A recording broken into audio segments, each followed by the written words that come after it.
G'day everybody, it's Dave from Wing Chun Mind Force, wishing you a very Merry Christmas just gone and a very happy and prosperous New Year 2024. Today's episode I'd like to give you a bit of a Christmas gift, which is my thoughts on Sigong Chu Shong Tin's sixth form DVD set, which is absolutely superb, and you must get the one with the English subtitles unless you're lucky enough to understand Cantonese. And I wish I could do what you can do, because as with most subtitles, I can tell there's a lot going on that's not being translated. However, I'm not complaining. It's a fantastic job and there's so many treasures in it. So I'm just going to have a look screenshot by screenshot what Sigong says about Chum, how he introduces this second form. So the first shot, he says, Chum means searching the bridge. We learn how to search the opponent's two arms. So we learn to find the opponent's two arms because that's the bridge to his center. That's what we always want to do, is unbalance him and take control of his whole mass. That's the first thing we want to do. Next he says, in Chum, we learn to apply our body mass on both the arms and legs. So this is meaning that we learn to actually have all of our body mass in the points of contact on our arms and on our legs where we touch the opponent. And we have that sort of ready to go before we touch them. Now, this is one of the mysteries of real Wing Chun, is how we get all that body mass into points of contact. And I've talked a lot about this in other videos. So we'll just carry on, and you can ask me questions below if you want. Next he says, this starts when we make contact with his arms and assess his force. Now this is very interesting, because when you are experienced, I find, especially in Chi Sao, as soon as I touch somebody and we start to roll, I can assess the quality of their force. And if I feel them pushing on me, if I feel them using strength, I immediately think they're quite junior. If they're very soft and light and sticking to me, I think, uh-oh, who's this? So we assess the quality of the force, and we also assess which way it's coming from. We can, with experience, you can assess whether they're pushing from the upper body, whether you're feeling the whole mass, whether you're feeling lower down, whether their force is very wobbly or it's sort of going back and forward or sideways. It's just a feeling thing. So we assess his force. Then Sigong says, when you know already Sinam Dao, it becomes easy to apply the attack force. So this is the confidence that comes from practicing Sinam Dao properly, not only effortlessly and lightly and doing it in the correct manner, but also having the confidence that you can use this attack force without any real trouble. And that's not an easy thing to do. And people often want to skim over Silnim Dao.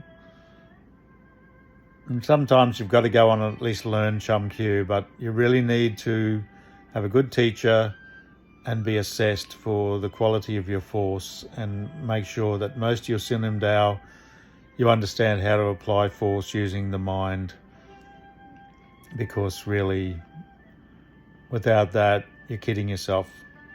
So we'll go on. He says, on top of the strong structure you now have, and this is what the Chum theory teaches you. So it's taking that strong structure you develop in Silnim Dao. Don't think, feel, that standing still state where just your arms are moving, but everything's happening in your body and in your mind. You're developing that. You take that, and then you apply the theory of Chum to it. Its goal is to give you a massive energy or body mass at the contact with the opponent. So by just slightly moving your center, when you're good at Chum, just slightly moving your center imparts a tremendous amount of extra energy to what your arms are doing in the contact points. And my own experience of it is that somebody's putting a lot of force and weight on me. If I just do it purely with my arms, I should be able to do it. But as soon as I can move that mass of my center, it becomes ridiculously easy. It's like that mass takes everything. So that's what we want to do. We get that from Chum Q, is this massive body mass power.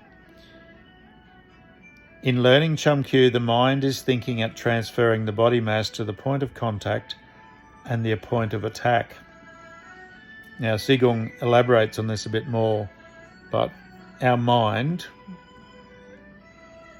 both our minds, the frontal cortex, the conscious mind, and the Nim Dao mind, which is he calls the subconscious, is thinking where it wants to send the body mass. So there's two things. The point of contact and the point of attack are not necessarily the same.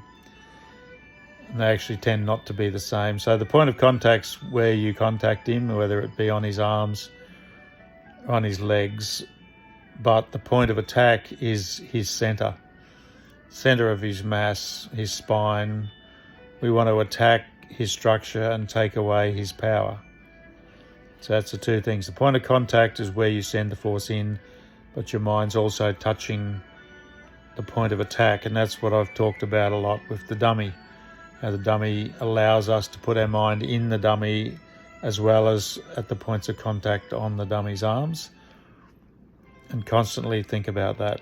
So next says, when contacting the opponent, we have therefore 2 points of movement, the point of contact and the point of attack. So we think as if we're touching the inside of him as well as his arms, and we're affecting them.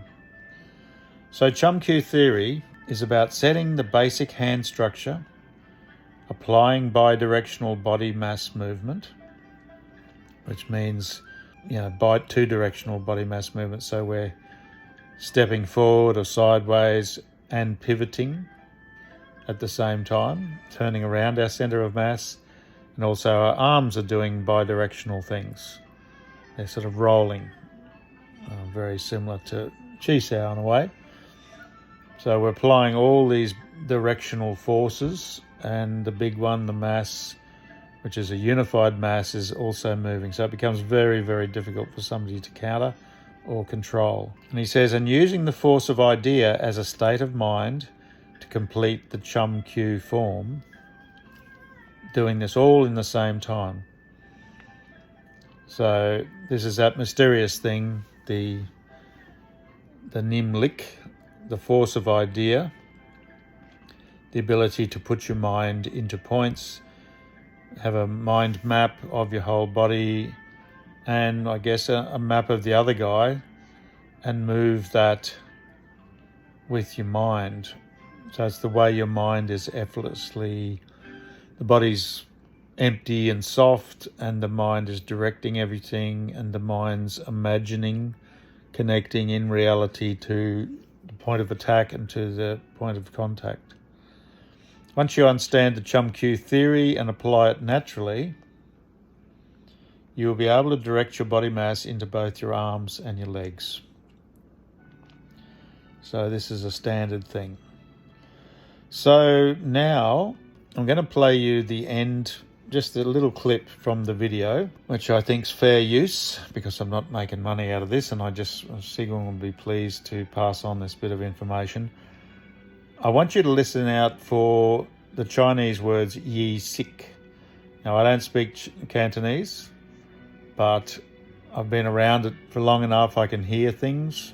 And this term yi sik I've talked about in a number of videos. It's a term that I learnt from Sifu Mark Ho from Sung Wing Chun over in England, in Sheffield. And he's got videos that brilliantly expound upon what this yi sik is. But essentially, he said that it was something that Sigong was really into, talked about constantly, and he wanted to call his art yi sik at some stage. Anyway, what it means is intent method. Yi is intent.